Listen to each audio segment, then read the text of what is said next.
This is Take Two. Hello. I know that I usually don't start the conversations like this, and we usually dive right into the topic. But considering that we do talk about quite a serious topic here, I would like to give you all a trigger warning. In saying that, though, this is a very, very important discussion. This is the reality that a lot of people face. And censoring that or avoiding the topic for your own comfort is something that I do not recommend. This is the reality, and it's nearly a privilege to listen in on this rather than go through it. So please watch it, listen to it. The timestamps are below if you actually do need to fast forward it, though. Take care of yourselves. Interruption number 2, apologies. This is going to be the last one. So there have been a lot of technical difficulties with the video, and the only video I got of the entire conversation is lagging. So it freezes, but then it starts again, and then it freezes, and then it starts again. I decided that I'm still going to upload the video version on YouTube. So if you're hearing me say this now or watching me say this, the video conversation is not good to watch along. So like, turn it on and go do something, or just go listen to it on Spotify. I apologize, but I still wanted to give the YouTube community something. I hope you don't mind.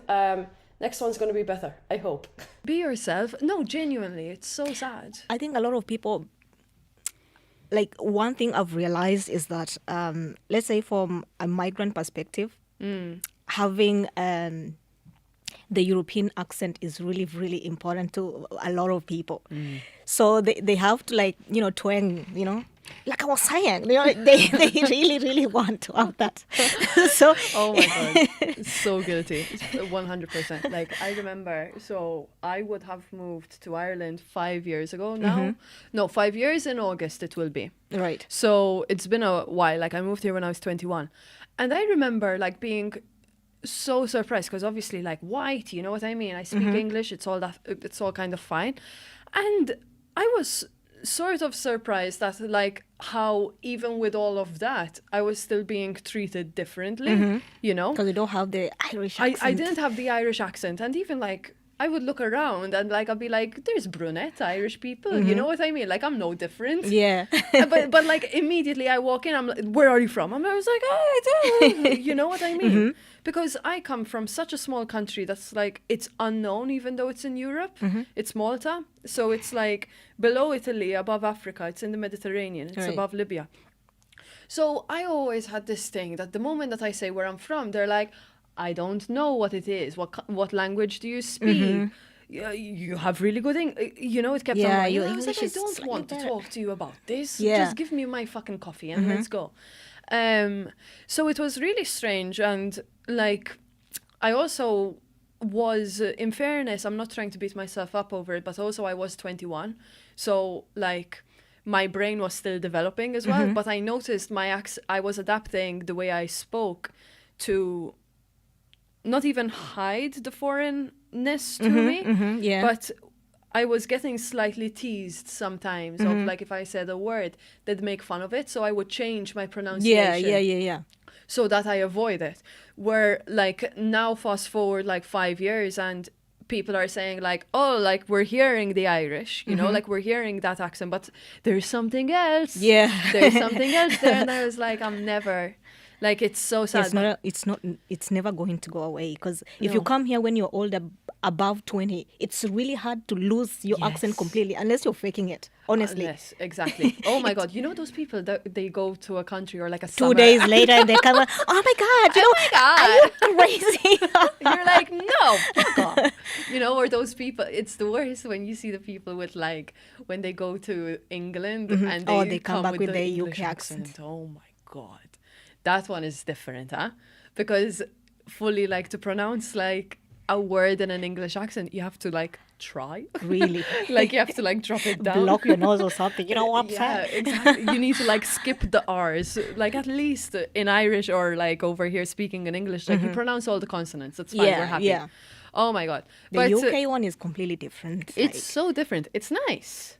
but it's so different. Like, I don't know. But yeah, like being a foreigner is like interesting, and we are going to touch on that because fun. I got some lovely messages All right. whenever I fucking try, so I can only imagine what you like go through. But in terms of like, I feel like let's go from the start, but let's start from the ass of the story, if that makes sense. Right. Because you recently got your visa. Yeah. Yeah, like congrats, first of all. Thank you. But I saw it on your story that like it's every country except for Kenya, right? Yeah. So when you're given a refugee status, you have like basically all like that country's rights except your country. Wow. Yeah. So you can never go back. And what's the, like, obviously refugee status, because they're protecting you from what will happen if you go back to your country, correct? Yeah. But whenever I see you like speak about the country, you always speak about it in a good light. Like, it's not like you fucking hate the country, correct? Like every country has good sides and bad sides. Pros and cons, right? yeah. And for me, when I talk about my country, I show people both the bad and the good. Like if my Irish friends ask me like, where are the good places to go to? Like, I want to go to your country so bad. And I'm like, if you go to the capital, they will rip you off. So stay away from there, Yeah. you know? Awareness, right? Exactly. But then I'd share some good points. Like if you go to these places, they're genuinely good. They might meet you at the airport and be like, do you want to go home with me? And you'll be like, who does that? You know, Yeah. They're just generally nice enough to want to spend time with you and share your culture and learn everything there is to know, Yeah. you know. But like, I can't say that, okay, I'm a refugee. I was running from something, you know, my life being in danger and all. But then there were good people back there that made me feel like home. So I can't just say that it was all bad. No, there were good people. So when I share that, I'm just like, they made my life That's it. amazing. Like, there's a reason why you're here and not there. Yeah. As But much as it's- I'm here, Exactly. I also miss those people who made me feel like home. Exactly. So most times when I talk about home like that in a positive way, people are like, why can't you just go back then? But then these were few people, and that is like a third world country.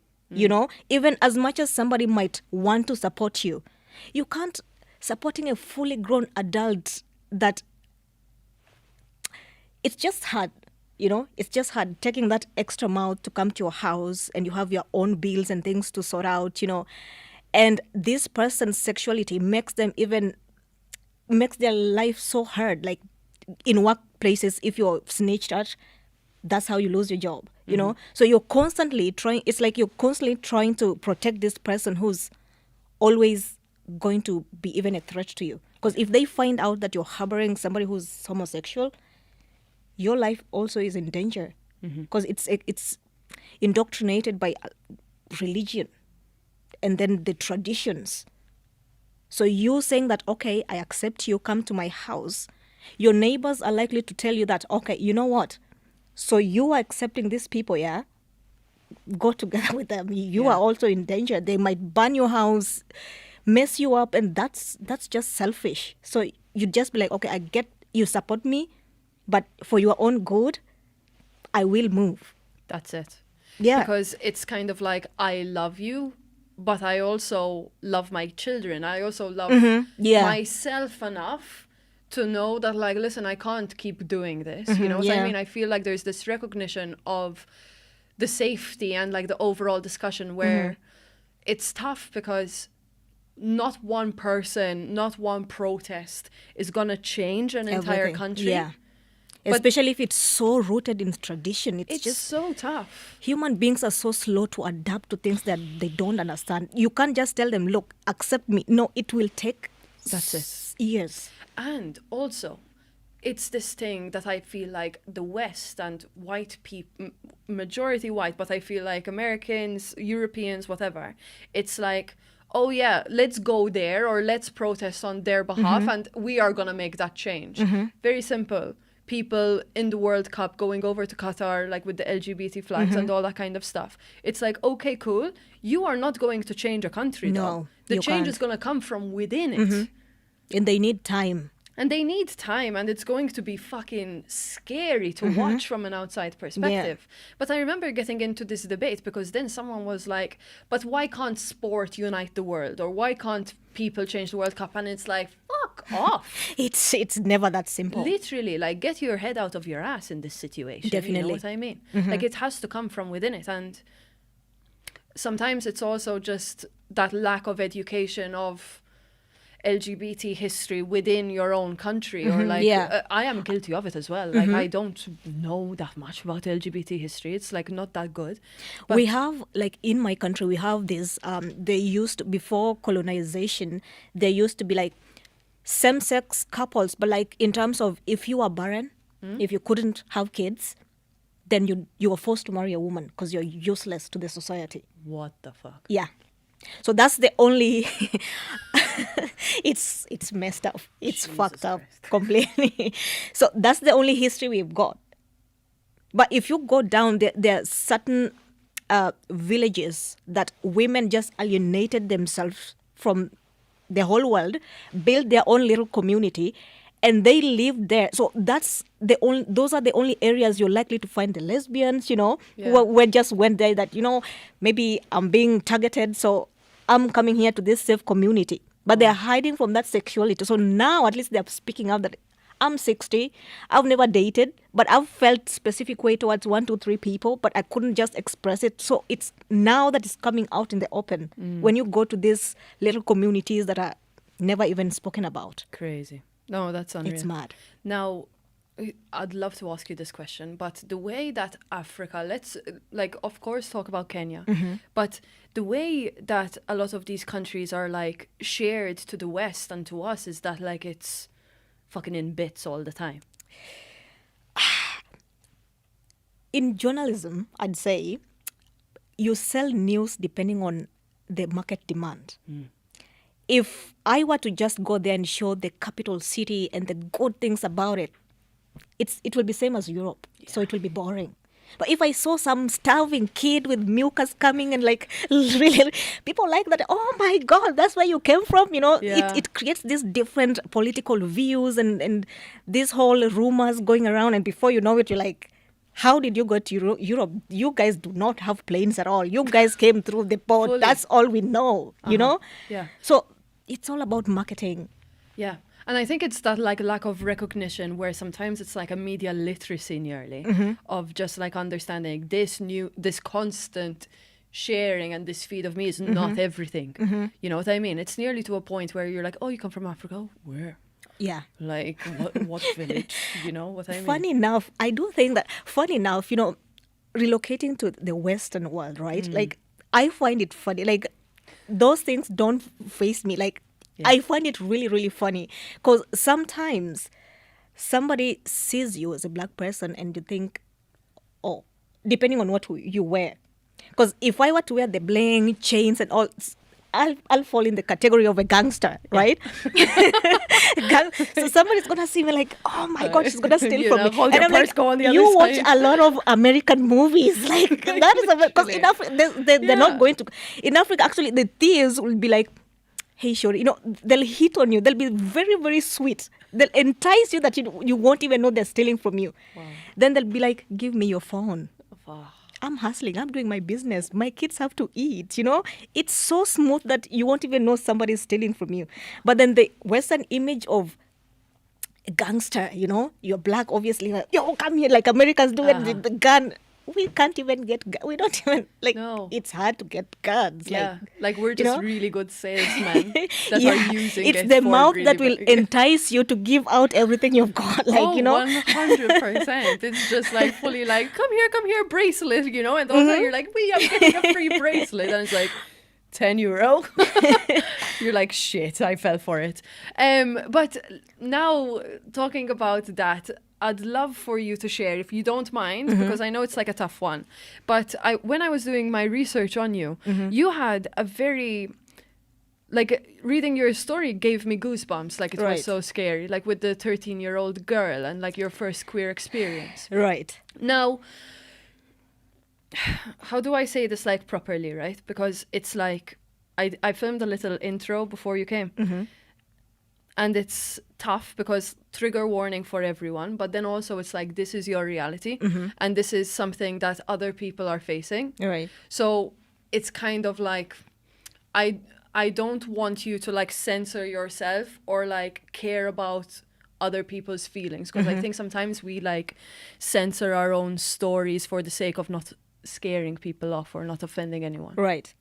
If you want to talk about it. I think I've healed much from it. That Okay. so I do think that, like, I do say, if not for my sexuality, I'll just be like, cool, you know. But like, Wow. I've gone through all kinds of correctional whatever. I've gone through, what's the word? What's the English word for it? Oh, is it when they try to change you from being Yeah, gay to straight? yeah. Fucking conversion. Conversion therapy. Thank you, Karina.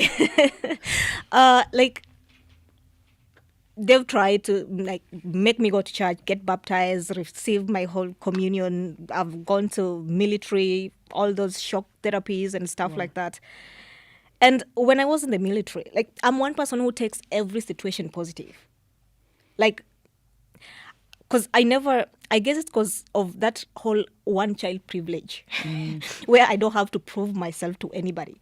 Fair enough. But then I'll show you that I might do this, but I'll still be me. Yeah. So if you're going to take me to some shock therapy, hit me up. And from that, I do tell people, I ended up liking BDSM, and they think I'm crazy. And Say that. I literally just said it. Like, Conversion shock therapy got you into BDSM. because for some reasons, at first it was like, I'm done with the world. But then I was like, I need to exist. So if I have to enjoy this shit, I'm going all through. That is a way to stop conversion therapy for you. Tell them it made you gayer. Right? Carry on. I love that. Church, I went, got baptized, all that. I was the altar girl. I was sipping that wine. If I'm taking it back, I'm sipping it first, you know? So I was just like, I am not going to let you like kill me slowly. No, I don't. You're not too important for me to give you that right. So I'm doing me. But I'll go through all that to show that no matter what you do to me, I'm just me. So take it or leave it, you know? So they understood that. So whenever I share these stories, most times I get negative responses, or you're just seeking attention. And this is coming from people with maybe more privilege, like they didn't have to go through that, which is fine. But then I have to speak up to let people know that some are going through way worse, and keeping quiet. Because most African LGBTI people, we are mostly raised to take stuff in. Just keep it in, keep it in. And that's why most people, even when we relocate to the West, it's hard to connect with us. We keep the stuff in. You can see it in our faces. Like, you look at somebody like, this is an angry black woman. No, it's not angry. That is pain right there. And most, when they start to speak up, it comes out like, you might think you're likely to be shot, because the way you like, you've never been told to express yourself calmly, so you're gonna go and like, this is mental breakdown right here. Let's just shoot the nigger off and, you know, silence them, because they're not used to how we express ourselves. Because we are taught not to. If somebody asks you something, you're good. If somebody is coming to see you, or dress nice, dress the best Christmas dresses, you know, say we are good. You don't share. So few of us that get to share, still the communities like, you're selling us out. We are not supposed to be brave. You should be the brave black woman. Like, no. Don't make me the brave black woman. I'm brave in circumstances that force me to be, but I crack when I'm on my own. But what if I share that pain so that it can lessen, you know? So I think with my story, a lot of people, as much as it was negative, I met few positive people who were like, man, you're brave for this, you know? And most people shared. In my DMs, I wake up to like maybe 50 to 100 messages, different experiences, you know. They're just sharing like a whole text, and I'm like, I can't keep up. This is like a huge novel. I can't even buy a book because I'm going to find the book every day in my thing, you know. I ask you, do you read? And you're like, yes, my dear. I read in my DM. You have a memoir every day. I know. It's crazy. But it's just, people need to talk more. They do. They And really do. you're probably the first person that I saw actively share about the actual reality and the details. Mm-hmm. So from Malta, we get a lot of refugees so like I'm very familiar to the leave Africa via the boat and the trauma that goes at sea. That's horrible. That's horrible. Like That's most black people cannot even swim. Like how do you end up in a boat? Like without... fully. And it's I still need to find the perfect person to talk about with it, because no one really talks about the reality at sea. So like I am educated as much, like without actually going on a boat and traveling to sea. I am quite educated on that topic, right?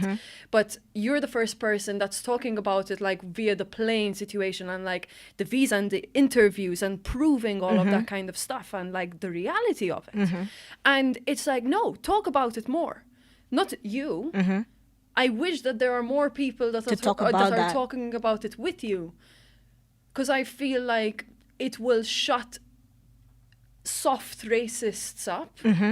Does that make sense? Yeah. But I also know that it's not your... It's going to sound bad, but it's not your responsibility, but you can correct me if I'm wrong. But you have so much trauma that it's like, fuck me, Deb, am I going to be like a therapist every single day, just like share all my... Like, do you want me to take a photo of the the turd that I left in the toilet as well? Because it's you. Yeah. And like you have every right to everyone has every right to choose what they share, but it's like sharing sometimes will help. I do think that It's like a circle. I do think that like most times it's really exhausting educating people on their lives. Like if somebody like let's say for example my workplace, right? I have this guy that constantly asks me about Africa, which is great. I'm always willing to share, like not the entire continent Africa, but the places I've been in, right? But the thing is, as much as I share good moments, each day, every day, he comes to me like, so, I went through Google and I saw that there was a terrorist whatever that happened in 5 years ago. There was some cults going on. It's always negative, you know. And I'm like, so Google just decides that you specifically, they only want to show you negative things about Africa, yeah. Like you open your phone and it's all negative. Like you don't want to Google about the good parts, because I'm thinking if I come to Ireland, I won't ask how many murderers are in Ireland. How many rapists are there? I'm thinking, what's the best place to visit in Ireland? Like, I'm focusing on the good things. Top 10 things to do in Ireland, you know? That's all you have to Google and you have it there. Yeah, but with us, as much as we try to open up, people keep asking the negative. Even like, oh, I heard you have so many ghettos. Do you guys eat? How did you get it? You look so good. Your English is so perfect. You seem so educated. Like, we've got all these things back home. Where do you think we come from? We were colonized. You actually have plates? I thought you eat in leaves. Like, which century is that? That's it. It pisses somebody off that you just end up shutting up. You can't, because some people have already instilled ideology of how Africans should look like, that no matter what you say, they're stuck to that ideology that they were taught before. But that's a choice. It's a choice. On their behalf. So imagine you're trying to help these people evolve or understand reasons as to why you do certain things, and they're expected to like have you, like you can't live harmoniously if you see me as a terrorist or gangster. You can't. You'll always make my life harder, you know? Yeah. Which is not right. Everybody is different. I get some people fake everything. I mean, we really have to talk about that. Some people take advantage completely, Yes. you know? Yeah. And they get 100%. mad when we say some things like that, you know? Because sometimes, yeah. as much as I get DMs, I also get the negative DMs like, oh, you got your papers. You've been really, really, open, and you share all these things about LGBTQ. But look, we're from the same country, but I'm straight, but teach me how to act gay so that I get my papers. And I'm just like, I have principles. I get we are coming from a tough country, but I know some gay person needs it more than you guys. Yeah.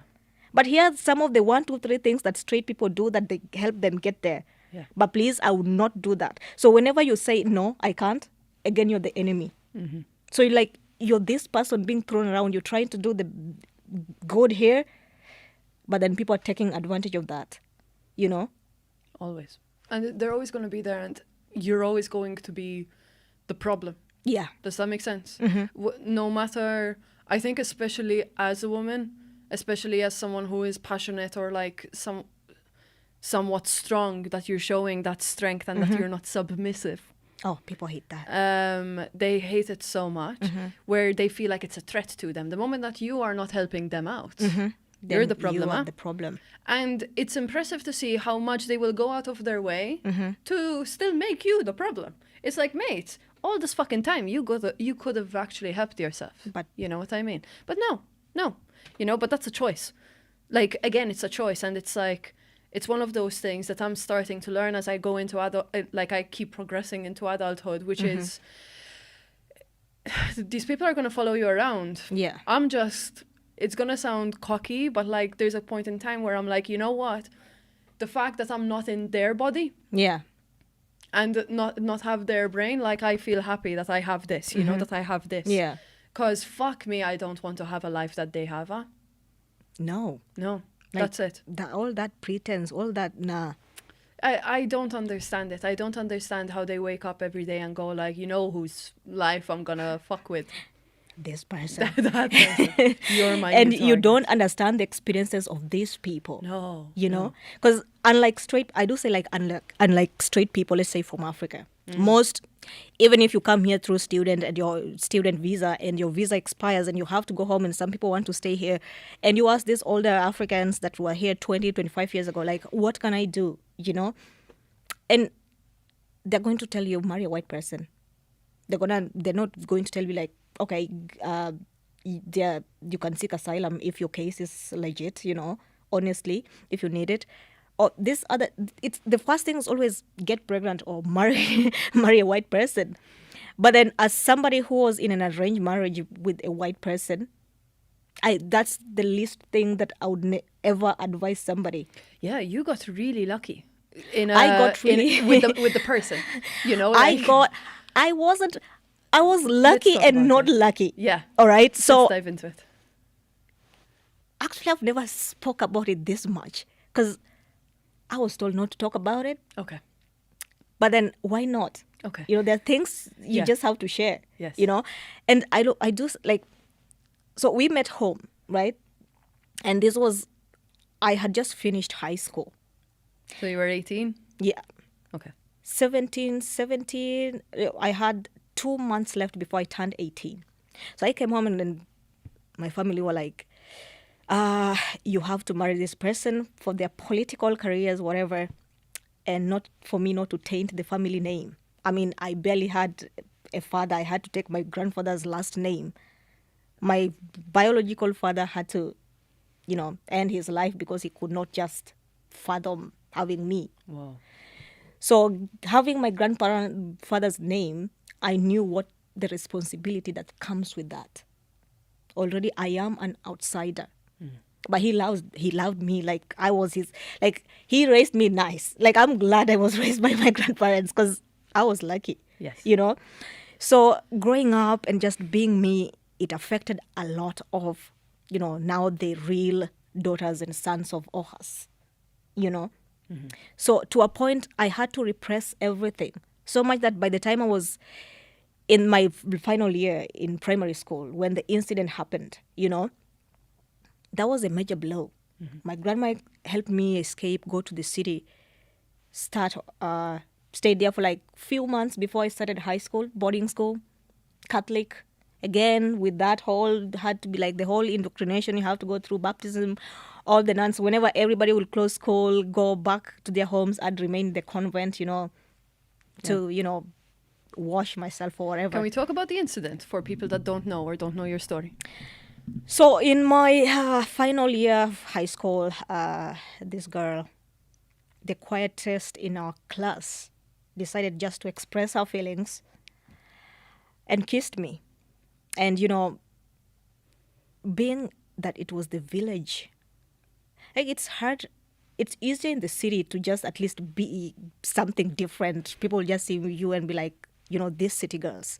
But like in the village, there's always that too much pressure of you just have to follow this tradition to the core, So this and all the classmates gathering around and looking at us. We had just finished our last KCPE, Kenyan National Primary Exams. So that was the last paper. So after the last paper, usually you're like taking group pictures, you're bidding each other goodbye, whatever the last moments How old before. were you? That was 13. 13, okay. Yeah. So she kissed me and I was like, I froze. Because, okay, I liked few of the classmates. I had a crush, but like I never act on my feelings. I'm one laid back person. I might have a thing for you, but I'll never express it ever. And did you know that it was like a queer crush, or were you like, oh, I really like you, but I don't know what this feeling is? Because you're 13. I never I never went all in to know, like to explore it. Explore how intense it was. Uh-huh. I'll just see if some of the girls are like, oh, she's you're cute, something like that. But when she kissed me, like I had so many, like a mixture of emotions. Like, okay, first of all, you are the last person I expected to kiss me. Yeah. Second of all, how dare you do that? Like, do you see all these people? Do you realize where we are? Do you realize the consequences? Because I'm one person who thinks more of the results of something rather than just getting lost in the moment. Yeah. Fair. So I just froze in her mouth. And like, okay, what should we do? Should I die now? Because we should be dying right now. People are coming, we should be dying. Yeah. I didn't think of, okay, let me feel the intensity of this kiss. No. We are going to die. All right. Fully. Like the alarm bells went off rather than other ones. Yeah. And before we know, and like 3 weeks before that, there's this guy, Andrew, came to me because, from 6th grade, 7th grade, people start having, romantic relationships and all that. So he had come to me like, oh, you should be my girlfriend, whatever. And I was just like, dude, trust you me, my mind is not there, So he was the first one to actually punch the girl. Wow. The whole male dominance jealousy for some reason. And, when in primary school, people like sheep. I do say people like sheep. You start something, everybody just follows. Like, where's your mind at? Mm-hmm. Yeah. So for me, I was just, like, I don't get how I was. One thing, because I guess living around my neighbors, I had a lot of people who are very violent. So each time I'd come from school and like they'd be like fighting a lot, screaming. So whenever I'm in a space where people start being violent, I just freeze. Like I can't move, I can't do anything. I just freeze. Yeah. So at that moment, I just froze, and I was like, I'm trying to like come back to reality, do something, but it's stuck. So I just stood there, watched them beat her to death. Yeah. So in my mind, I was just like, when everything was slowly coming back, I was just like, okay, somebody's dead. Probably I'm next. But why are they not touching me? But I guess because my uncle was like very, it was like the head of the school committee. Mm. And he'd contribute a lot. So maybe in their heads, if they did something to me, there'd be more trouble. Because the uncle will want revenge. Yeah, I think so. We don't want to touch like that family. Yeah. So but that like gave me so much guilt for a long period of time, because just like it was supposed to be me, Yeah. even if I didn't initiate it. Because like my second relationship in high school, after finishing high school and then waiting a year before joining college, still I had this nearly the same incident, but like different, as in the girl I was into, somewhat the family members found out, read our text, whatever, and like they had to come to my mom's house and like, this your child is forcing my child in, you know. Yeah. And usually I take blames for everything for some reason, because again, the whole one child privilege, I know they won't kill me, whatever, you know. I'm just one child, my mom won't kill me. Yeah. She needs like a successor or whatever. So no matter what, they might take me to whatever facilities, but still it won't lead to my death. So if I take the blame, then the other person will be safe. Can I ask you a question before we keep going? Is death a casual, like, is it like, of course it's like super extreme and it's like life ending, you know, but is death just happening around like more often than we're accustomed to over here? Yeah. Yeah. I mean, we come from a space where a lot of people are very repressed. And when they release that anger, they don't know when to stop. If they're beating you up, most don't know when to stop. Like, this person is not breathing. Yeah. Even with thieves, you might see if people are gagging over somebody, they're going to take the whole tiles. Somebody's spilling the petrol on you. Before you know it, you're on fire, you're gone. Oh my God. You know? Yeah. So they don't know when to stop. Yeah. You know, when to realize that I'm actually taking a life. Okay. Wow.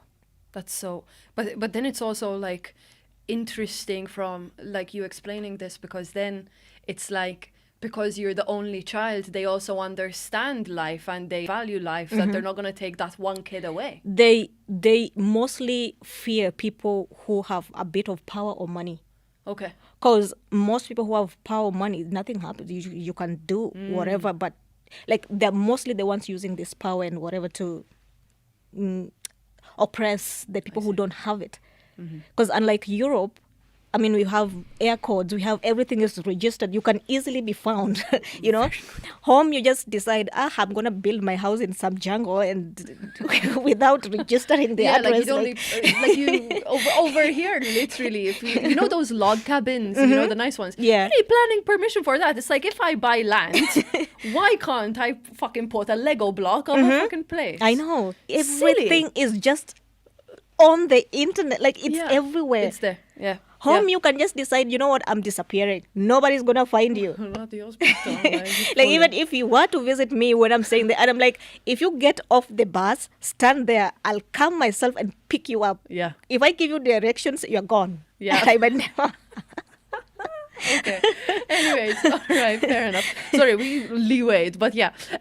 Okay, so the incident happened. Your mom, you were texting this girl a few years later, and they came knocking on your parents' door. Or my parents. Oh no! Before they came, she was just like, you know, look, my family members found out, and they're like freaking out, and they're like, it's either I bring them to your place so that we break up, or they'll never pay my school fee. I would never go to the to university, you know. And I was just like, that would be mean of me. Yeah. Fine, bring them home. So that day, I had just gone to play football. We had tournaments. I was so big in football back then. I really loved football. So I came back around 7 p.m. I already found them there. My mom was home. I know she's more shy. Like, my mom is very quiet, shy, and all that. If she wants to speak to me, because I'm the only vocal person in the family. If something is wrong, I'm going to tell you, no, you know.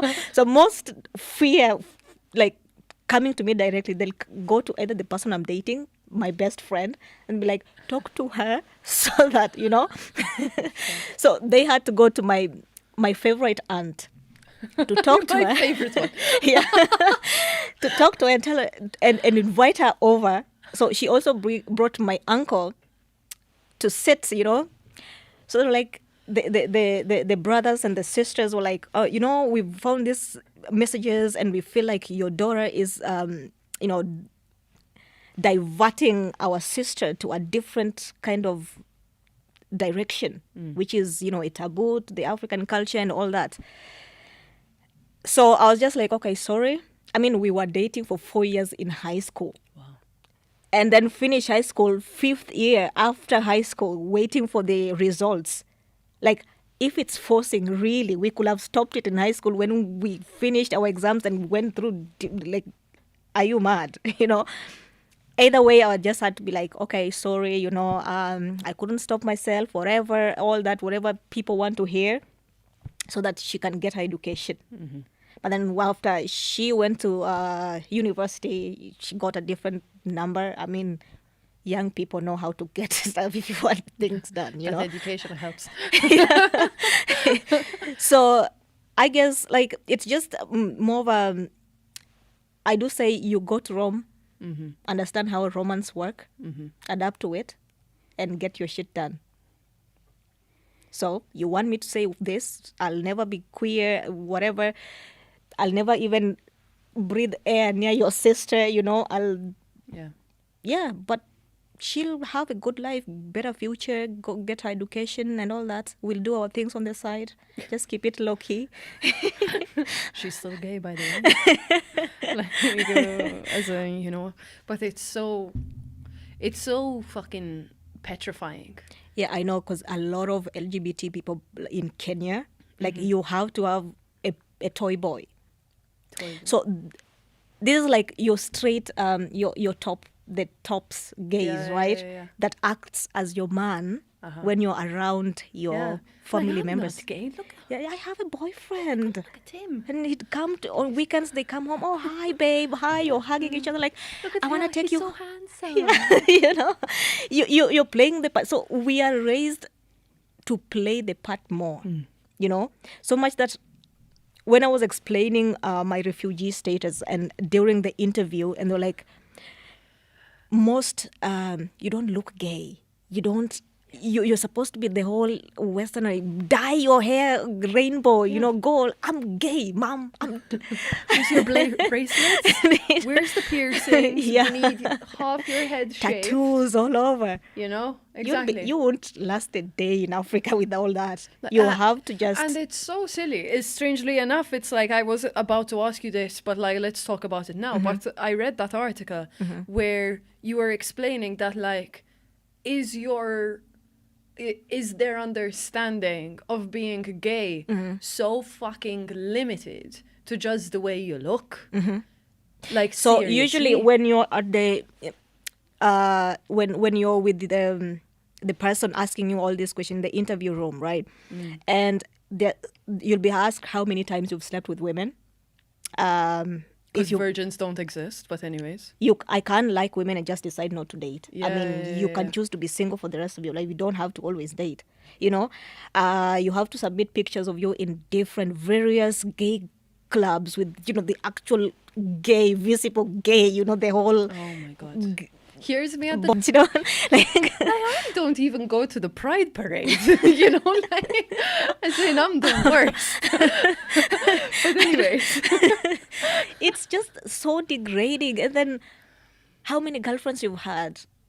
Like, so many things. And you just like, you do realize, if I'm to do all these things back home, I would reach Europe in, like, maybe just from my waist upwards, like everything will be tortured out of. That's it. And is it run by, not even run by, but are these interview,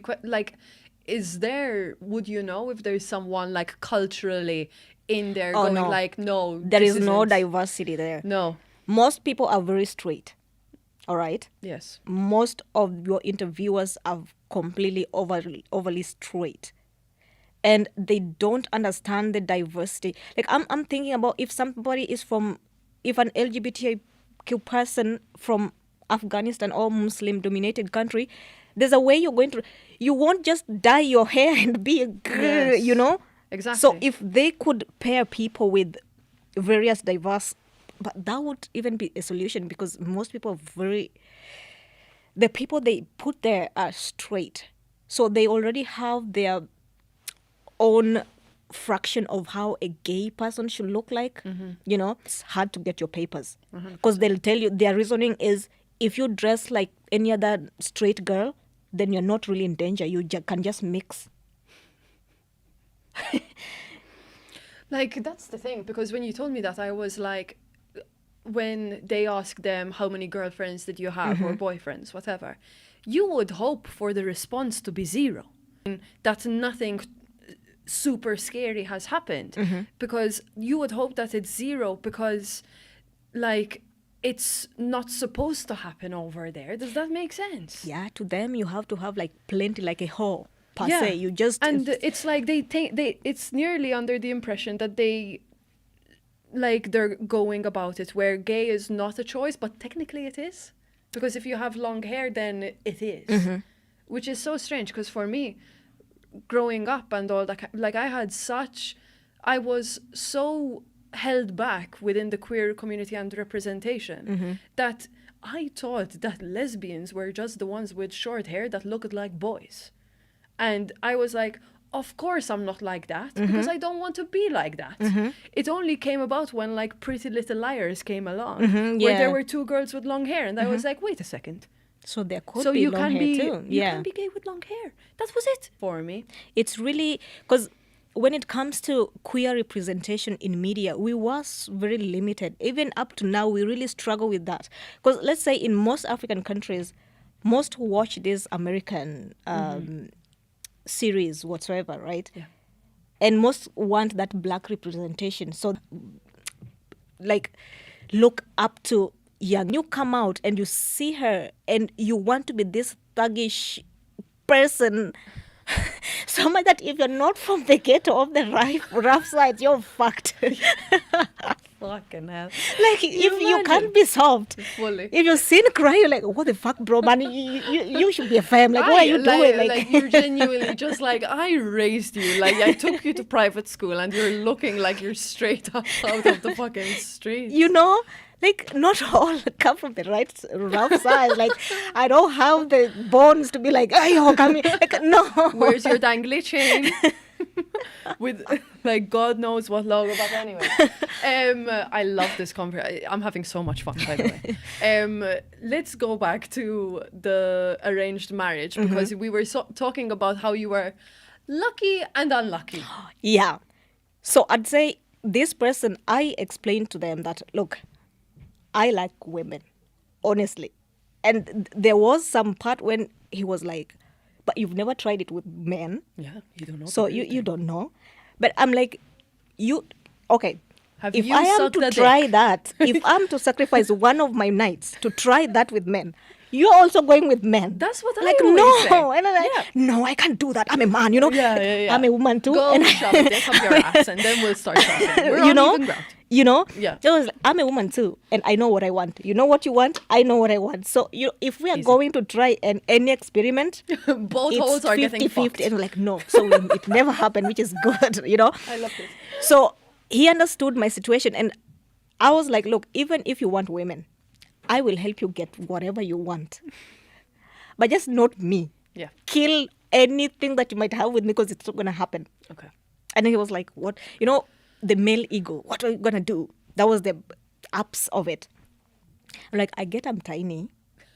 But, you know, tiny dogs really bite hard, you know. I will fight you. I will end you. Like, it won't Like, be fun. I really just went through all this military, electroshock, everything. I learned to love pain, which I shouldn't. But honestly, it just got me there. In the military, I'd train like any other person. So I'm trained, I can fight like professionally. So if I'm to end you, if I'm to fight you, it will be on a very professional level where I know if I hit this, you're gonna end. You're not gonna breathe the next day. You know, and that resilience to you as well, where you're like, but I think there comes a point where I don't care if I die. You know what I mean? Yeah, I like, reached that point. Like, you know what? I even told myself, like, I can't be a psychopath. But yet I just choose to just be hurt. Like, I don't do anything. Yeah, Because yeah, yeah. first of all, I don't like violence. I grew up in that it makes me numb. Yes. But I am trained, so I can't hurt you like so bad. Yeah. But still, you don't see that. You still bring me the whole macho-ness. Please, don't play with me. Yeah. Anyway, so this was a transaction where he demanded whatever he wanted out of this marriage, because he was like, he's not giving me the pussy, so I should gain something too. So he was given acres of land. Wow.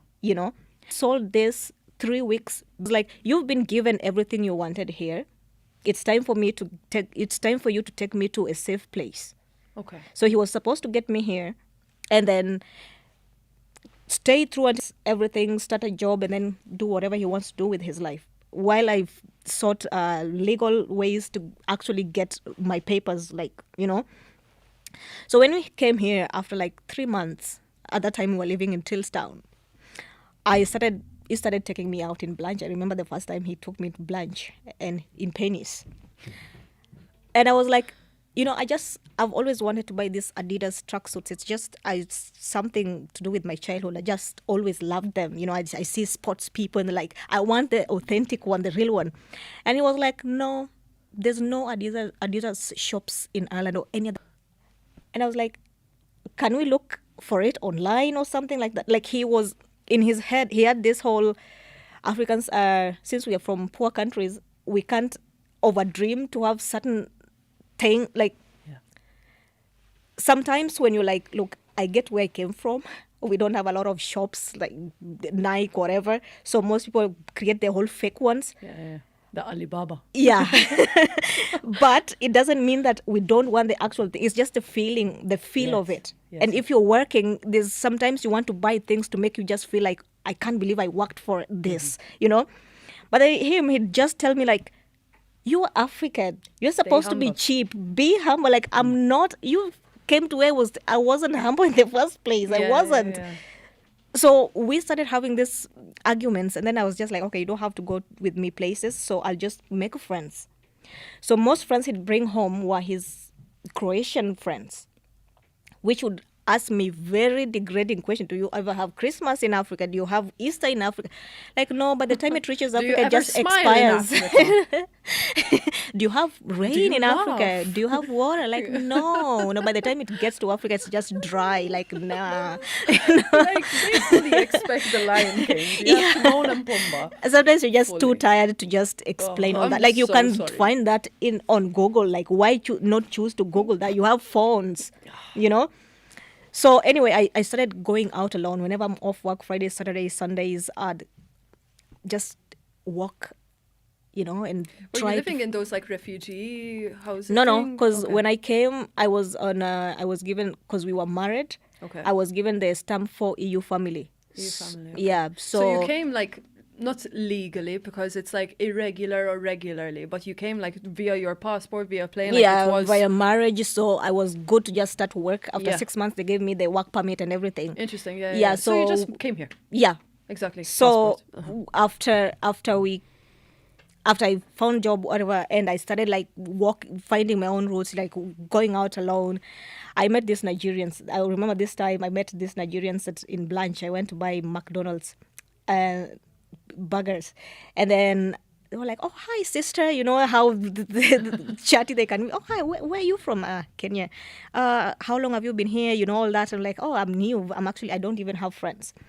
So, they showed me around, showed me different shopping centers, There's more than just Penny. Imagine that. So anyway, they'd come often to my house. So, because I was the only black person there in the house. And most times, and then I'd just cook African foods, because you can't just adjust like that. Oh, no. No, it takes a while. Yeah. We'll talk about that. So anyway, there's a time after a month of knowing them, it was my birthday, and I was like, you know what, I'm having a house, because the guy was like, you must celebrate your birthday. I never celebrated my birthdays. I'll just wake up and buy myself maybe a little cake or soda and drink and just you're alive. So this was the first time I was trying to have like a huge thing, and I didn't want to just have his white friends. Honestly, it was much. There's a lot to adjust to, you know. Yes. It's like I had to feel better or safer because even if I play the Afrobeats, these people don't like that. So we'll play your music, which I'm not ready to listen to yet. Are you not ready to listen to Taylor Swift? Like I do feel she's crazy. If I listen to a song, I'm like, I'm gonna chop your head off. Like I don't. I tried listening to her last album, and like it's genuinely like a 5-year-old wrote the lyrics. It's me, hi, I'm the problem, it's me at tea time. I'm like, you. Okay, anyways, now that's gonna get me some hate, so we're both in it. You'll be sent back to your country. I'll be told to get some music taste. I But know. anyways, carry on. Anyway, so they came and like I was playing. They were playing because if I'm chilling with Nigerians, I know 95% of the music is gonna be Nigerian music. It's not even going to be Kenyan music. No, it's Nigerian. Anyway, I just vibe to it because I guess with all the African continents, Nigerian music is huge. Okay. You know? So, and we were dancing, you know, and back home, having fun. It's like when you have friends, you're free.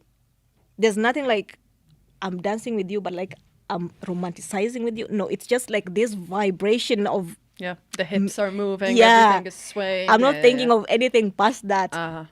So next day, when everybody else is gone, I was so messed up. I drank a lot. So waking up, he was like this in bed. I was like, so you say you are gay, but you dance with black people.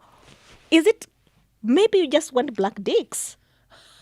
Because he was white. I get mine is not big. And I'm like, okay. Imagine I'm even used to fingers, which if I'm to choose anything close to that will be your dick, all right? But I love you so much. I'm, Carry I'm, on. I'm too vocal. No, Like, sorry. good. I fucking need this shit. Anyways.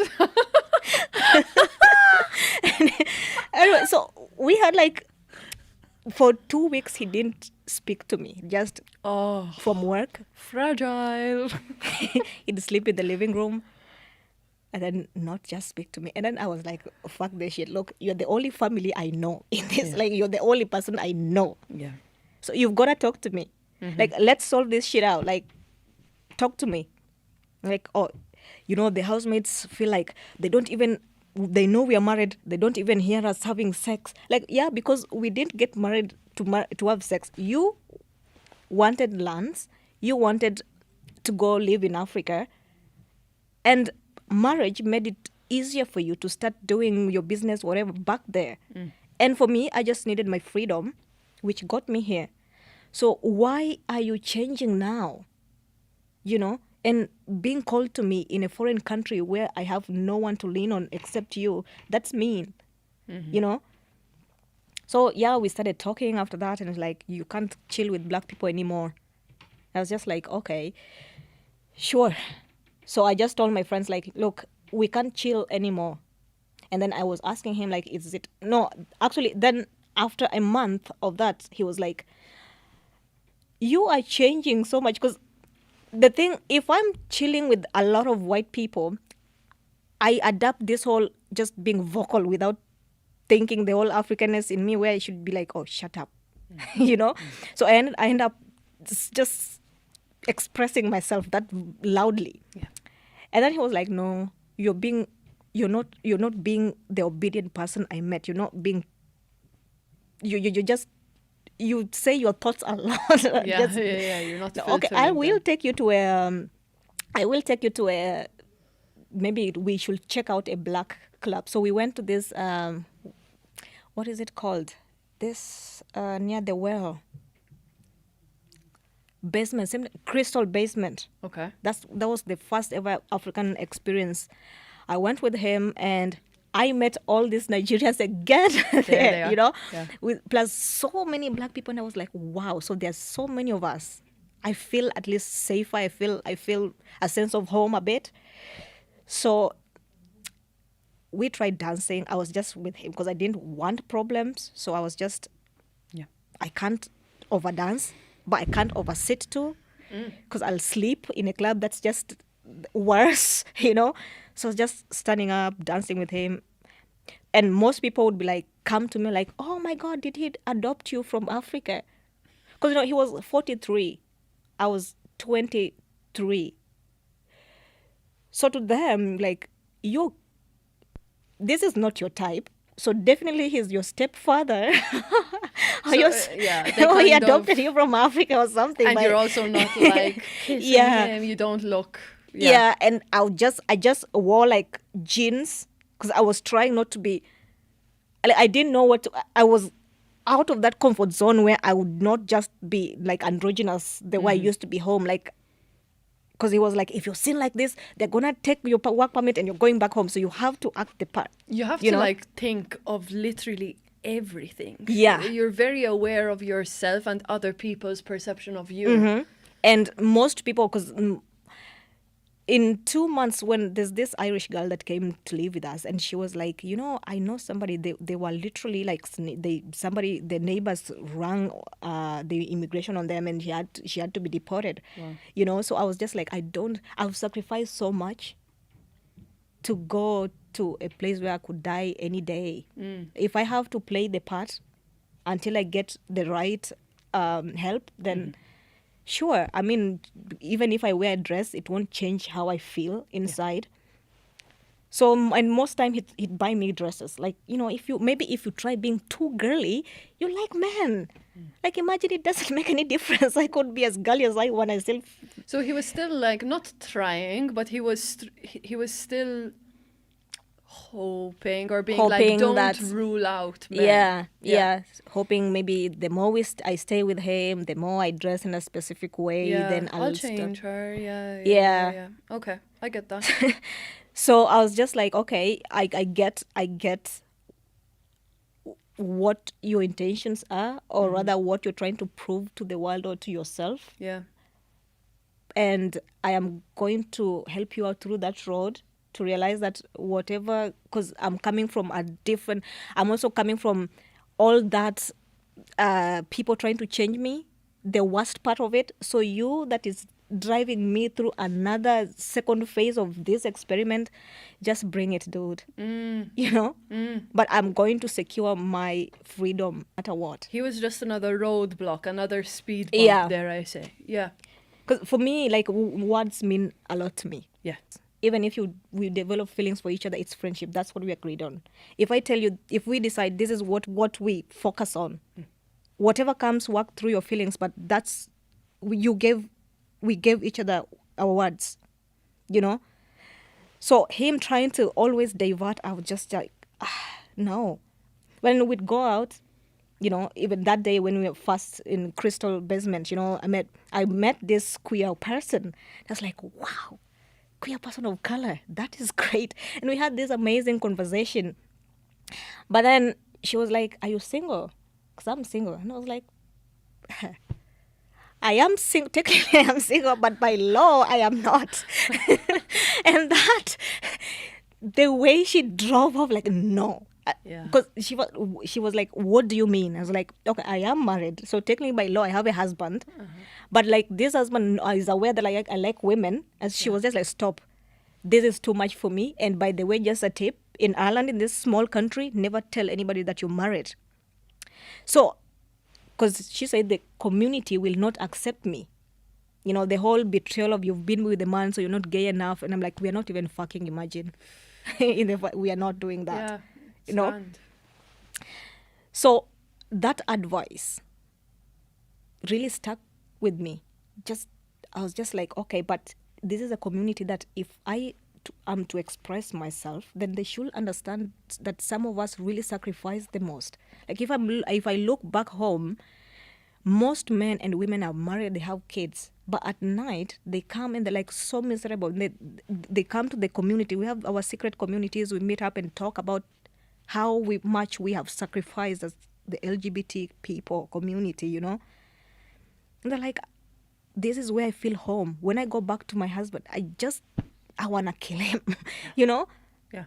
They're so frustrated. But then when you come in these other ends and you're like, yeah, I had to do it to survive, to live.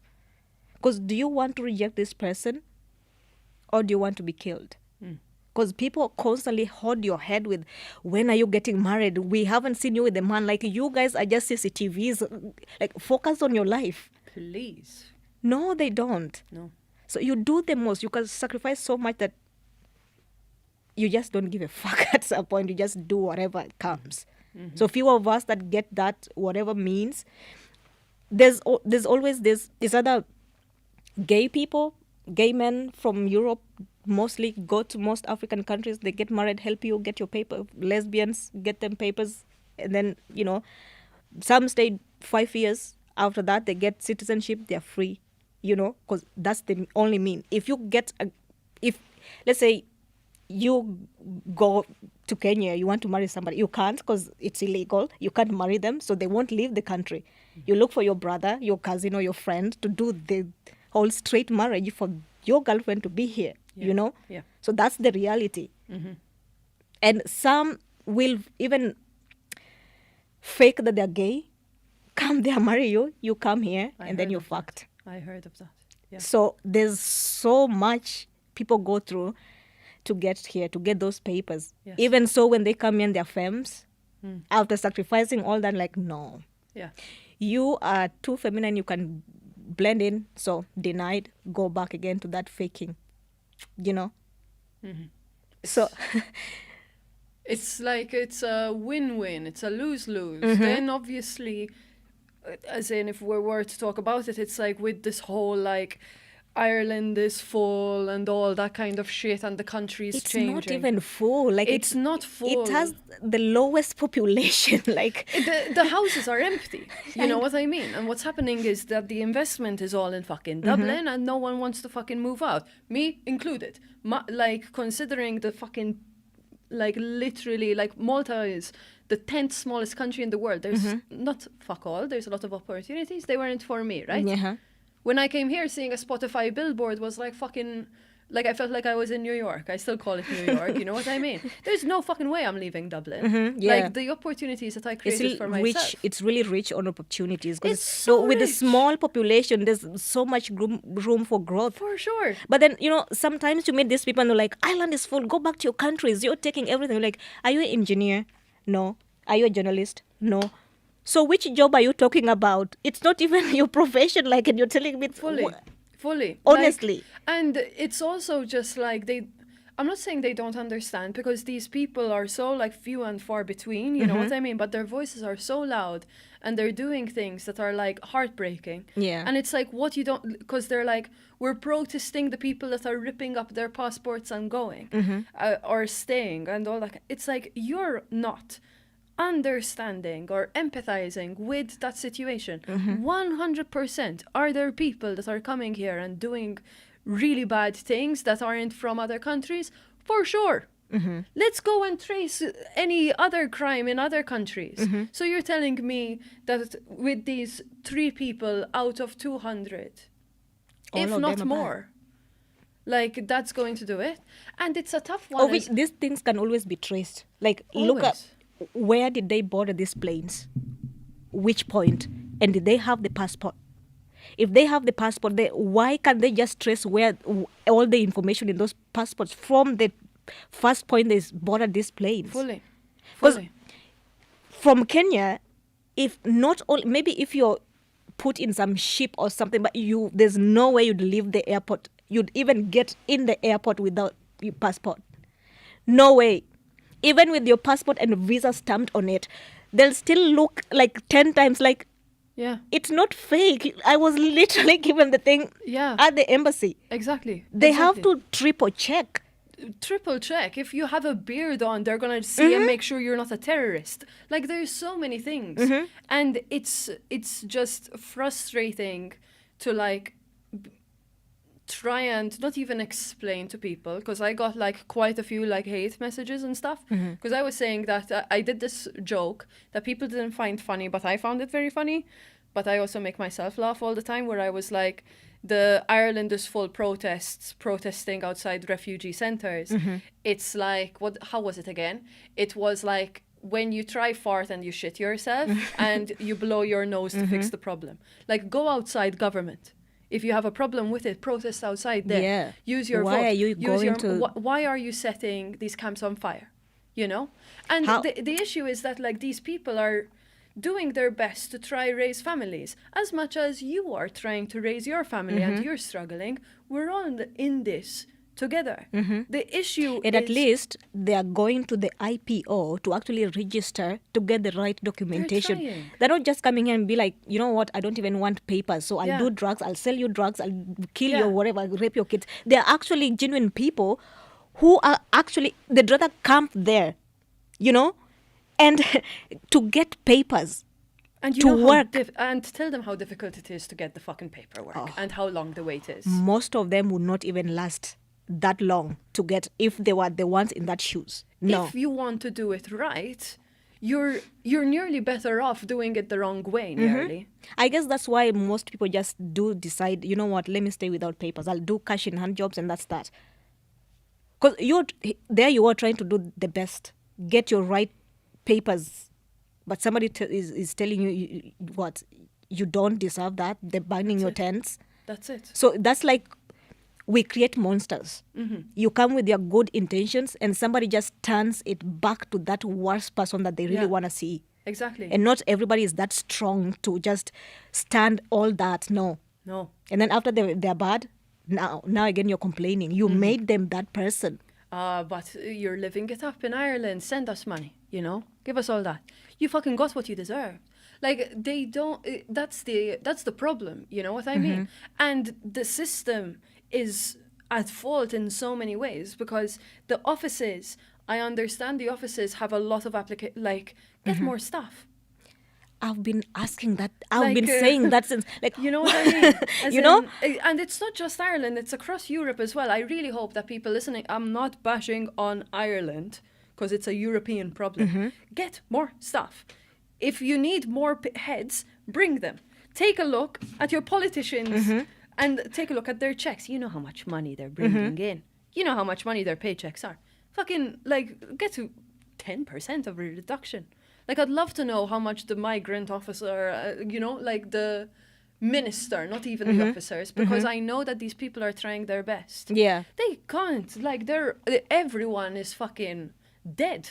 Yeah, you but they know? can have even a system where, okay, if somebody has every documentation, why wait for a year or two if you have the right ones? Yeah. So create a system where the people with everything needed, be served. The people with some of the papers follow second. The ones with zero, nothing, ripped passport, they flashed it. Exactly. Then they can decide. Yeah. That way you don't create all that traffic jam. You have an express service and then you have the special cases and it's a fucking spectrum. Like, it sounds so simple, and I'm sure that people that are working in it, it's like, it's more complicated. Like, yes, of course. And context matters for everything. But it's like, take a look at the way it's being done. And I say this for so many systems. It's like something was set up in 2004 or 2008 and it's just not looked at ever again.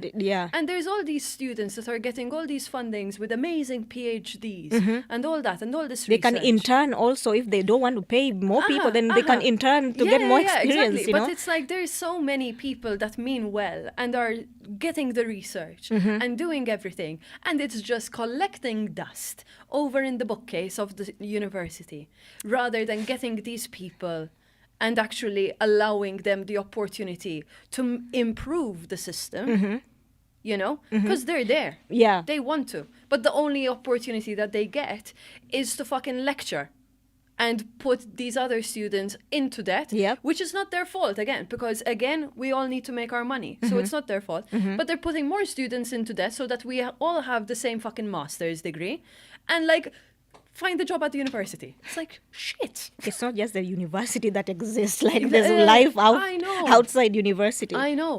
I know. It's, yeah. And again, I'm not even the one, with the EU. I was so lucky with all of this where all I had to deal with was I don't like constantly having to, go out and choose between burger, pizza, and fried chicken. I miss food. I miss Mediterranean food. And I, miss my tan, you know what my problems are so silly you know, where my butt cheeks, like I lost my bikini tan line because we used to have a permanent one, and that was like my butt cheeks and my thighs are the same color. I'm like, where the fuck is, like, this is all one, you know, like before it was. So that's what I had to do with. Wow, that's Thank a simple you. problem. You're welcome. We're all sharing. I have to deal with now using my extra money to buy sunscreen because apparently Irish weather gives me all those sunburns. Like, what's going on? Like back home, I just sit in the sun, lay there for as long as I want. By here, 10 minutes in the sun, my face is like, this is the new face of black. Like, this is black blue. Rihanna needs to come out with a new foundation. I swear.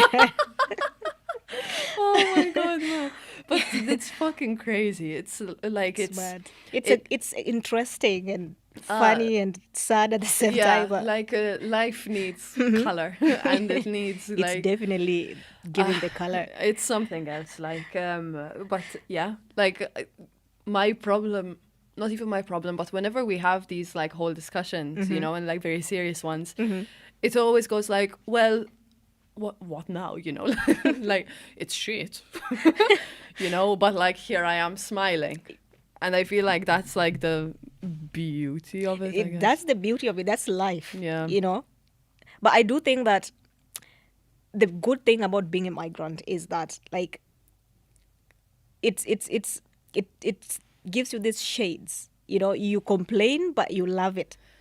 It's like the love-hate relationship. Like It's a new one. Like, you're annoying. You're telling me to go back, but I love. Like, there's nothing I can do to you. You know, I just wish you'd listen, but you're just an idiot. From love, you know. Exactly. It's like I get that quite a bit, you know, and I do hold back on certain things because like I don't want it to come off so bad, but it's like, the longer you stay here, the more you see the flaws of it. It's like staying with someone and like I understand like what your, not even your pros and cons, but like it's real. Yeah. There's no perfect country. Yeah, no. And I think that's the thing where like wherever you go, it's like, oh, America should be better than this, and it's all. It can be better. We still need that balance of good and bad. I mean, we don't need it, but it exists. There's nothing we can do about wherever humans will go. You know what I mean? And that's it. And I think it's like people that are so opposed against like losing the national culture, losing all of that. It's like, I think the biggest problem is that most people do think that if they allow a lot of people to come to their countries, their culture, their heritage will be like diminished or something. But I do say, okay, like coming to Ireland, based on what I share, good and bad, because I do say I just can't share good. Oh, Irish people are good, this thing. The thing is, somebody else might come, experience different kinds of not so good like advertised, and be like, okay, I have to speak about that. I have to say something, because if only I was told this, perhaps the shock to the system is significant. Like I remember moving here. Now I moved here by myself. Like I had all I knew about Ireland was like Irish people, you know, like are nice, like the global thing, which they are. But I was like, am I alone? Like I was, all my experiences that were really hard, I felt like I was the problem, you know, rather than just understanding that, no, look, not every Irish person is gonna be nice. No. And that's the reality of it. And I don't get why they most get so mad when you speak about the negative sides of things. Yeah. Because it's an outside voice, and it's like, well, if you have a problem with it, go back, you know? And I think it's like, it's not just about going back. I could go back, but the thing is to build something, or rather to grow. I think most times I do think that this whole problem will never go away, because everywhere in the world we are taught to suppress things, be the good character, and never speak about the bad. True. Be it at home, when you have guests, you have to behave a specific way, be the good child, you know, everything is flowing. You're not going to say how your dad was beating your mom yesterday night or Yeah. something, or how your brother is a 100%. thief or Yes, whatever. yes. No, Yeah. you know. So whenever somebody from outside comes, let's say you're the adopted kid that comes to like, your son is a thief. She's to like, you're not my kid, because they want to protect, to pretend that these people are so good. But sometimes talking about that bad thing in somebody is what makes them actually be better people. Because people don't like shame. If you say, look, like even with friend groups, right? I do say, if I am friends with you and there's somebody new and maybe you're being racist towards them or whatever, discriminating them, I'll be like, look, I love you, you're my friend, but you suck at this. This was wrong and you have to apologize. Yeah. I'll call you out in public, and you'll feel so ashamed that you'll never repeat that to anybody else. That is helping you grow. But if I just say, oh, we've known each other for years, I know you enough to know your good parts and the bad sides. And sometimes some people can be a dick and they have to know your dickheads. Yeah. And that will help them grow. But hugging people with their badness, if you see a room for them to grow in the name of protecting something, no, that's not somebody that wants the best for you. Yeah, it's that no bullshit tolerance. Like that's something that I've been told to me, especially like in the business sector and stuff, is that like you're very intense, you're very or rude or blunt.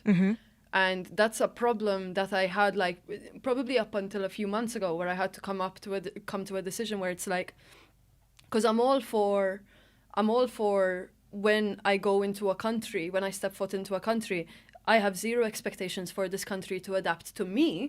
I have to adapt to them. the country. Yeah. That's the way it is. So then I was like, if I keep hearing this, am I the problem? And I had to like really reflect on it and be like, you know what? I know I'm nice. I know I'm a good person. Me not kissing your ass because you're making me uncomfortable is not my problem. Yeah, it's not that you're yours. declaring that you're a threat or whatever, but it's 50-50. Like, I get you, I Yeah. respect your culture, but wanting me to just adapt to even the negative things, if we can collectively work towards bettering it, Together. know. Yeah. That was the thing for me, and that's where I made that decision, like that like little decision of, you know what, now not even now is the time to do me, but like there's gonna be a turning point in my life where like I'm either gonna be unapologetically Yourself. myself, and whoever comes, whoever doesn't, saws fuck you, like you're not even your loss, because that's weird, but it's like you do you, like I respect you, Yeah. And it's been so much better. Yeah, It's been so much better. Because us licking can mess you up. It can. When I came here, I remember the first NGO that reached out to me. They were like, you just do your own thing. At that time, I was just like, because when I was moving, I was like, you know what? If activism is what made my life sort of way harder than most, because most people knew me, and I'd pass in the streets like, you are the girl on the Instagram, on Facebook. So I was like, if life is going to give me a second chance, then fuck activism. I'll just go to this country, live like any normal human being. I'll just use my platforms and to do my stuff, learn how to dance, because I sucked at that, do whatever different crazy sides of me, you know. So I was just doing my own thing. Anytime I'd go to a new place, take a picture, a video, dance, whatever. And this NGO came to me like, you're the first black person we see. You just do you. You're just like, you like, you're very brave, just embracing your androgynous side. We haven't seen that in a while in this country. And I was just like, thank you. And they were like, would you mind, volunteering to work with us, just represent, give hope to these black people who are still afraid to, come out of the closets, and all that. And I was like, sure, why not? But as long as I'm doing me. Yeah. So working with this, and then got exposure to different NGO groups. And before I knew it, I was like, no, people are changing me. because it came to a point where like you can't say this. It's too strong. Like it's too bold. Irish people, we are two-faced. We kiss you and then we bite and they kiss you. admit it. Well, at least they admit it. So I was like, okay, all my life I've been very expressive. Like if it's wrong, it's wrong. There's no shades of gray there. It's so what if I'll end up like I can't do it. It's so like I find it like respectful, because like back home it's like there is that two-facedness and all that, but it's like, no, it doesn't happen, over here at least you know who you're sleeping with. It's like, look, like they tell you, they're like, listen, like this is how we are, like you can do this over here but not over there. It's like, Oh my okay, days. I don't like it, I respectfully will not partake, but I respect you for telling me. You know what I mean? Yeah. At least you have that. It's true. Like my grandma was very like straightforward with us, right? She raised like 8 grandkids. Wow. Well, their mothers were in the cities, working and sending us school fees so we can at least be normal students, not lack anything. So the way she raised us, she was like if you're my friend, you're coming for the first time in our home state, and she'd be like, you see this one, I doubt you'll even make anything out of this one. Just don't mess with that. This lies a lot. This one, like you are told both the good and the bad, so you know exactly, look, this is what I've got. This is what I'm coming with. Yeah. Good and bad, and we are growing every day. So I grew with that mindset of it's okay to say your bad sides and the good side without feeling any sort of shame. Like we are all human beings, so we are growing. Yeah. So it gave me this advantage of always speaking out my mind, because she used to tell us that first thought that people say is always the most honest one. If you think about it, then you'll rephrase how it should come to please this person, which won't really be right. You might be like, what's it called? Considering people's feelings, not hurting somebody's feelings. But just that you're a dickhead, really, And but you're good in this aspect. So if you do this, it might balance the two to make you a better person. Yeah. It's treating people like they're made of glass. And now you do see that like sway of like from snowflake to full on hate speech, and like it's just like we have this and now we have that, and it's like fucking hell. You know what I mean? But it's so true. Yeah. It's like, don't treat people with glass. I feel like, with glass, like they're made of glass. It's nearly like the way I see it, treating people like they're made of glass is nearly disrespect to them, because I feel like I think they're weak. Yeah. Does that make sense? Yeah. And I don't want to be treated like I'm made of glass, because I'm strong, like I can do it. Like hit me with the truth so that I can Exactly. actually know, yeah. Yeah, and I always say it to people as well, because I'm very aware of the way I speak as well. So I do tell them, I'm like, listen, if you think otherwise, like, don't mind me. I blame it on my accent sometimes. I'm like, I'm sounding rough and blunt, but tell me, like, we can battle it out right now, Because I want to know where you are at. Let's battle it out. But I'm not a confrontational or fighty type of person. It's just like, let's figure out where we're gonna meet. Yeah. And that's like where the good friendships are. Yeah. I'm not saying where the arguments are and all that, because I fucking hate that shit. I hate it like no other. But be real. Yeah. Try to like show that I'm telling you the 9, you're telling me the 6, but now I have to understand why you're seeing a 9. Yeah. And I have to understand why you're seeing a 6. That's perfect. That's it. And that's the name behind this fucking podcast called Take Two. Like, I want to understand where you're coming from as well. So that I just feel like I get smarter. Like, does that make sense? Yeah, because, getting things from different perspectives actually elevates you. Because you're there stuck with your own mindset, and then you're like, wait, what? Oh, so that's why you're reasoning like that. That's great, So you have this chain of this bond. Yeah. You get each other. It might be different experiences, but you understand the reasons as to why. Yeah. I think one of I don't know if it's a quote, but it's like, I disagree with you, but I'm listening to you. And that's the beauty in it. Yeah. And I feel like that's where we're that's where we're like losing it, where it's like I disagree with you, so I don't want to hear you out. It's like agree to disagree is the most stupid and limiting concept in my mind, where it's like, no, let's hear each other out so that we can both benefit. Because then like that, the moment that this conversation or this topic is brought up ever again, I can go, all right, I remember what she said or he said. And you can take all these lessons and all these fucking experiences, and you become richer. Yeah. You know? And hopefully You're at least aware exactly that this happens, you know? And that's why I think agree to disagree is like silly. Because you just go like, you just end it. And the other day, I was, my friends were like, South Africans, Irish friends, Spanish friends, we were just sitting and like, on Thursday, and they were like, you know, since we've finished work, why can't we go to Spain? And one of my friends from South Africa, she's still waiting for her refugee passport. okay. And then she was like, you guys, you do realize that not all of us can just wake up like, yes, let's go. Someone has to apply for visa, you know?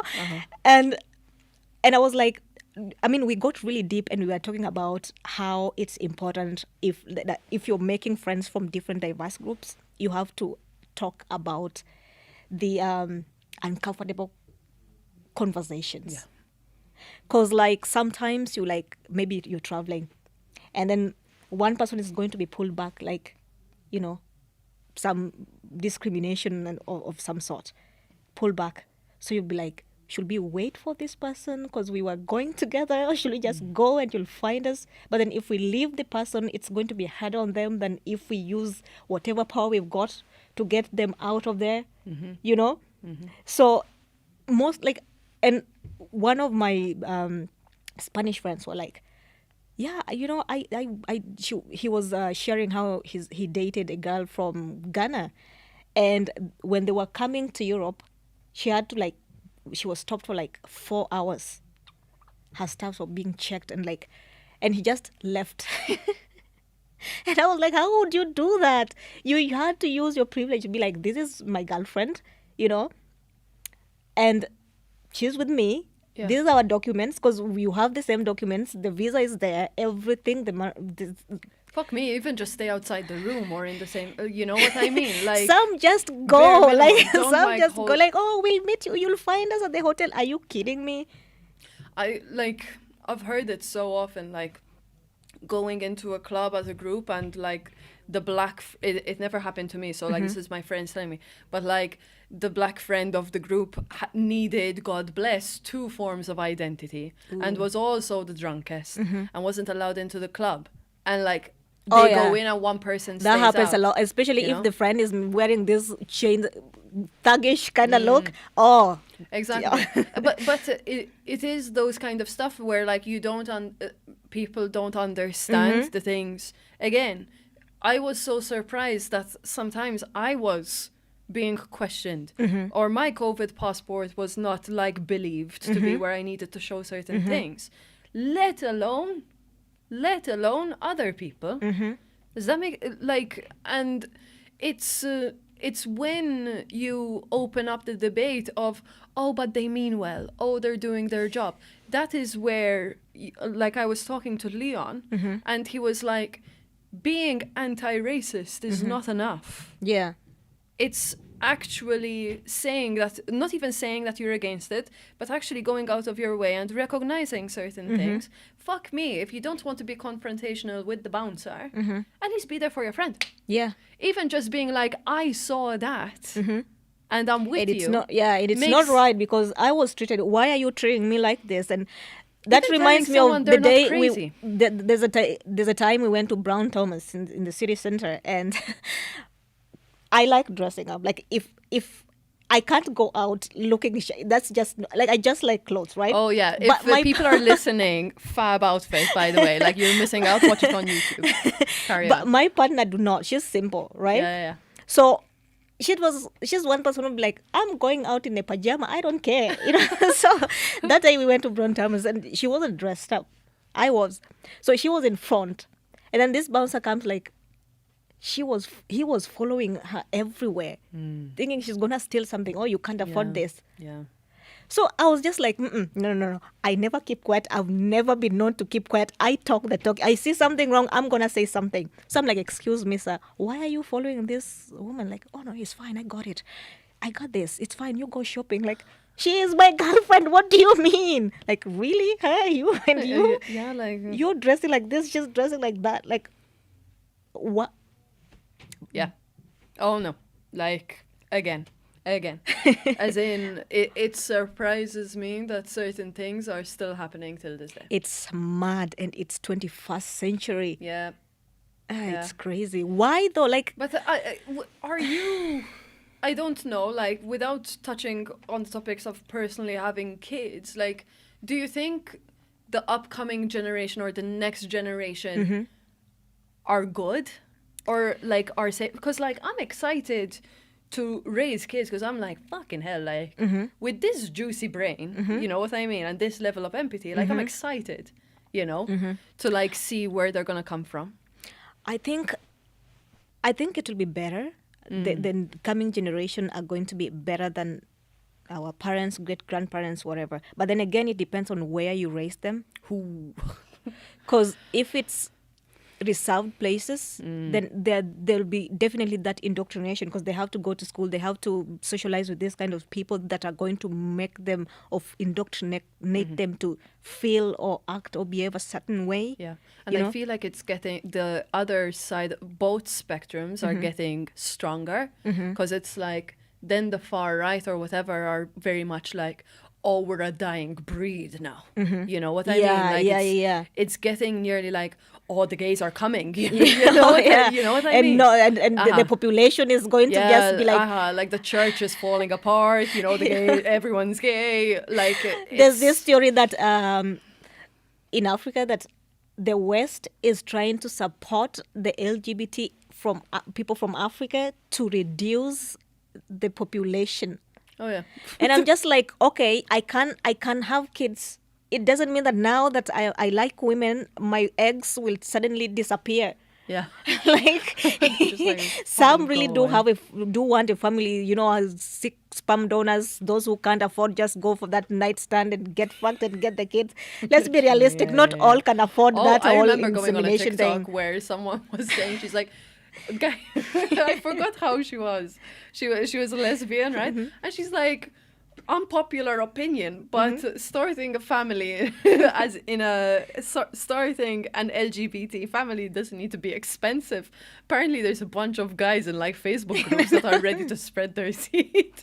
Definitely, because even growing like back home, right, whenever you meet this lesbian couples, queer couples, whatever, and you're like, do you want to have kids someday? And like, yeah, we'll have a sperm insemination. And like, do you realize how much that is? Like, you can barely pay rent, which is like, you think you fully like that costs like 30 grand. Most like, people that's get a house deposit. Most I see them getting married, like having the big weddings.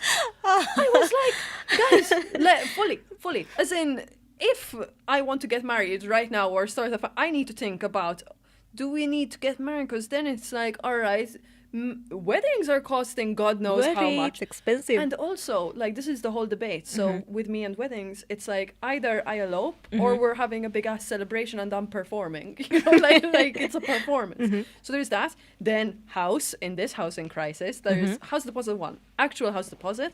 Then you have a house deposit for just hopefully having a kid. Like hopefully pregnancy and everything comes out right with 10 fucking fingers and 10 toes, because then you have to raise a kid and those are pricey. That's expensive as hell.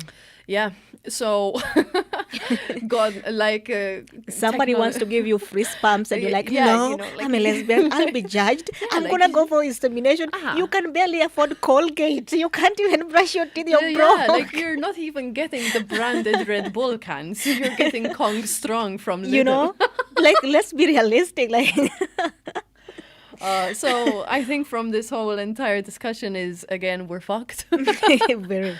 Yeah, the world is ending and God knows what the fuck is happening, but We're I strong. think like if I'm to add something here, like based on family and stuff, I think that a lot of people say that the whole insemination, sperm donor, whatever, because the fear of the straight view that if you admit you fucked a guy, to them, you have gone straight. You're tainted. Yeah. It's not the sacrifice of getting the sperm because you need a goddamn Yeah, baby. they forgot about that. No, like all my days, I'm sure if you tell your parents tomorrow I'm gonna fuck that guy to get a kid, like yes, she has done. Finally, God has answered my prayers. Like no, God hasn't given me enough money to go for insemination, so I'm Yeah. going the wrong way, which is the cheap. wrong prayer. You know?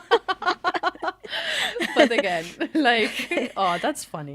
I really enjoyed this chat. It was great. It I've was laughed. good. I've laughed so much. I feel I have 6 packs now. I'm ready for exactly. bikini. We're gonna need something. Thank you so much for joining me again. I appreciate it. That was amazing. Cheers. And thank you everyone for listening and watching. Bye bye. Bye. Oh my god, that was good.